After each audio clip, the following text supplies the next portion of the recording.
tell me about your music, your composition, because I saw only this small composition which you post on the Instagram. The war loops. Yeah, Uh-huh, warlocks. uh-huh, uh-huh. And Mm, maybe you can tell me generally what are you doing. I mean, so in recent years, I've been mainly into generative music and algorithmic composition.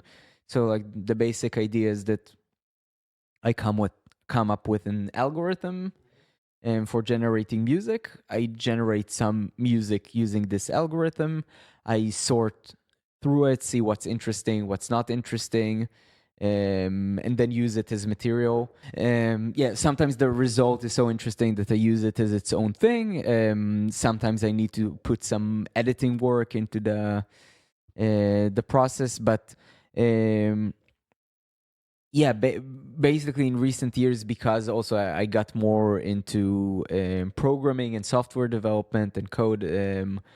I got really into like how you can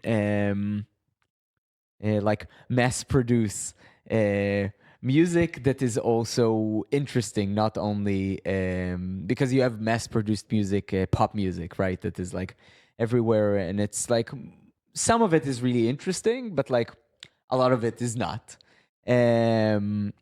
Yeah, 99%. Yeah, as well as also there is a lot of the I would say serious music. So many serious music. Yeah. Nowadays it's like I mean, in a way, it's also mass produced, right? Because like you have all, like I used to go a lot on the this website, the Composer site, where they post all the opportunities for composers. yeah.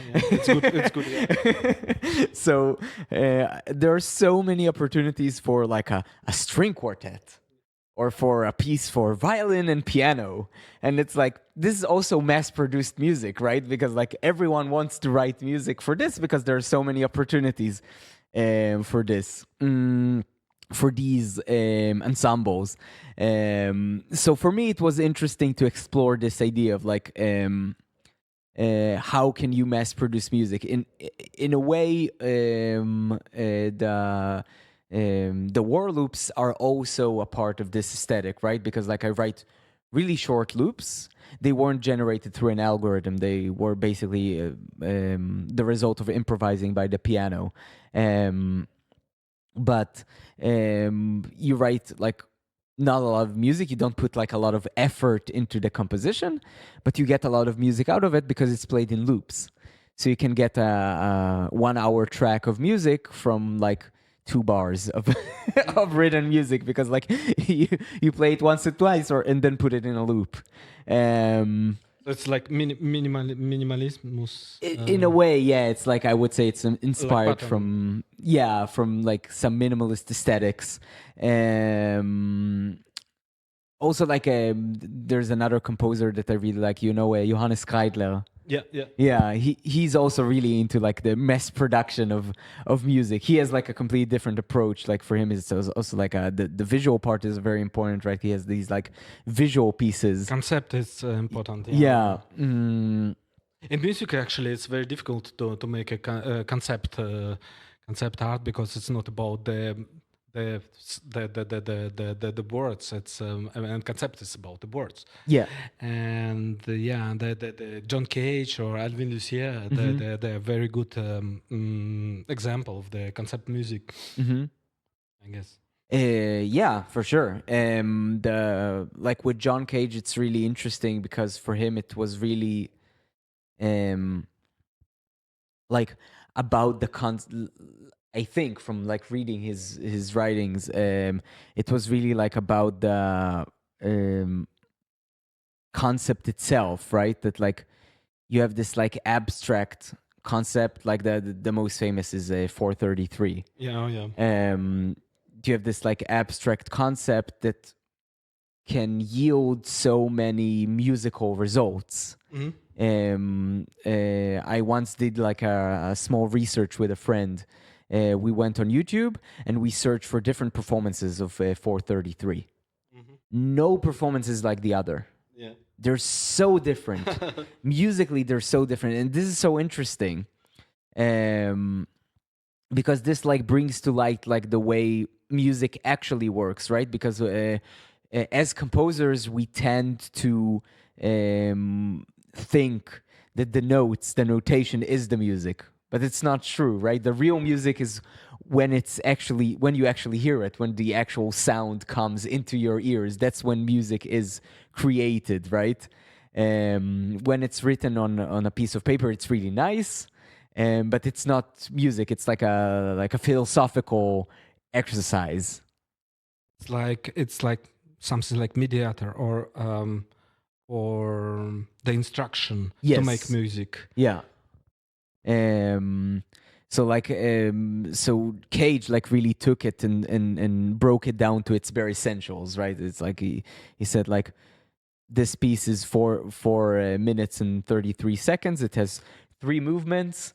He specifies the lengths and what do you need to do in the movements? Tacit. Yeah. You spoke about the mass of the. There's a lot of music, and Yes. one of my friend, he has a very nice idea. We spoke also about that, and he said me there's like so many music. We have to not produce more. We have to delete. We have to remove it from our space. Interesting. That's an interesting musical project. Yeah. Like hire some hackers and ask them to like break into like Spotify or Apple Music and just like delete their servers, like make music disappear. Yeah. And it's also a very beautiful concept. Yeah. There was like in Russia, there was a revolution in 1917, and there was a composer, Arseny Avramov, who also made this symphony. Well-known symphony Sirens, but I don't like this the translation Sirens because it's like the people thinking like it's like this kind of, but it's about the factory horns, like the factory sirens, like they have like one note. Like, and he had an idea because of tonal music, because of the 12 keyboards music. He had that. He wanted to make music more multi. What is it? Microtonal music. Okay. Microtonal music, and he had idea. And in 1917. Yeah, he Wow. proposed Lenin. He proposed Lenin to collect all grand pianos and burn it. Amazing. What did Lenin say? So there was the Minister of Culture, Lunacharsky, and he spoke with Lenin about this idea, and they decided. But Lenin loved Beethoven music, and that's why it didn't happen. Lenin was so bourgeois. Yeah.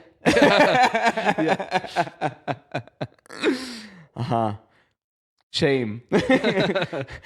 Like now I want to live like in an alternate reality where Lenin would be like, yeah, let's burn all these pianos and write microtonal music. Yeah, and Avramov also proposed to do the hymn, like hymn. What is the name of the hymn? Anthem. Like microtonal anthem. Wow. Yeah. I wonder like how it would affect the Cold War, you know? Maybe if the Soviet Union had a microtonal anthem, maybe they would have won the Cold War, you know? You can't know. Yeah. It can be progressive. It can be like Soviet Union could be like European Union. Exactly. Yeah, but unfortunately there was like a so shitty government all the time. Yeah. And that's why, Cool. But I mean, the thing with mass production, I find it fascinating because like you really now, especially with the new technologies, like have you explored some of these like LLMs, like large language models? They call it AI in the popular jargon. Okay, Just because like I'm like technologically savvy, like I hate using this term AI because it's not artificial or intelligent. Have you tried to explore any of these tools? Because today there are so many tools that allow you to basically generate music. There's, for example, this like a Suno, if you heard of that you can basically tell it like, write me a jazz bossa nova song about toasters, and it will write you a jazz bossa nova song about toasters. Yeah. It's like, in my opinion, it's not so interesting for the moment. Yeah. And I listen to some AI produced music, like from Mozart, transmission from Mozart to Chopin, and so on and so on. This kind of music. Maybe in the future it can be more instant when it will be like really intelligent. But for the moment, it's like, it's like, it's not creative. It's about like doing something which already exists. Yeah. It's make a copy of copy, and it's not interesting. And maybe like with the chess, for example. Of course, nowadays the like computer plays much better because they calculate much better than the people. But it's much more interesting to look how the people playing chess than the computer. Oh, because, of course, yeah. Yeah, and maybe it will be the same with in the art. I don't know. We will see. But some people are thinking like, now we're living in the beginning of the revolutionary process, because in art sphere, because IE. Yeah. AI. And then we will see. It was some people compare it with the photography. Because for the artist, at the time when photography was invented, they for some of artists, not for all, of course, for some of artists it was not necessary to do like realistic picture. Yeah, mainly like portrait artists. And some artists they moved to direction of abstract, more to doing more abstract art. And some people compare this, but it can be much more huge revolution. Yeah, of course, they, for example, GPT helps a lot with some construction of the project description, for example, to make it like more nice language and so on and so on. Yeah, but for the art, I don't know. We will see. Because we are just in the beginning of this area. Yeah, I mean, I definitely agree with you. I think the first people to like actually feel this revolution, if it will be a revolution, like it will mainly be people who write music for like commercials or more like functional music. Yeah. Like all music that is more functional for commercials or like fast food music or IKEA music. Yes, exactly. Like elevator music, like stuff like that. You don't need real composers for this anymore, because it's not like no one is interesting. No one is listening to this music, so no one is interested in the artistic qualities of this music. So it's very easy to generate this, and no one would notice. But yeah, I agree. Like I think people crave art that is beyond like the generic. This is why also like the most successful pop artists are not the ones that do what everyone else is doing. That they have their own unique voice. Yeah, so I think in this sense, like unless it becomes like insanely more intelligent, I think for now artists are pretty safe in this regard. Yeah. We are safe. So maybe we should drink to real music. The real music and for the successful progress of artificial intelligence. Yeah.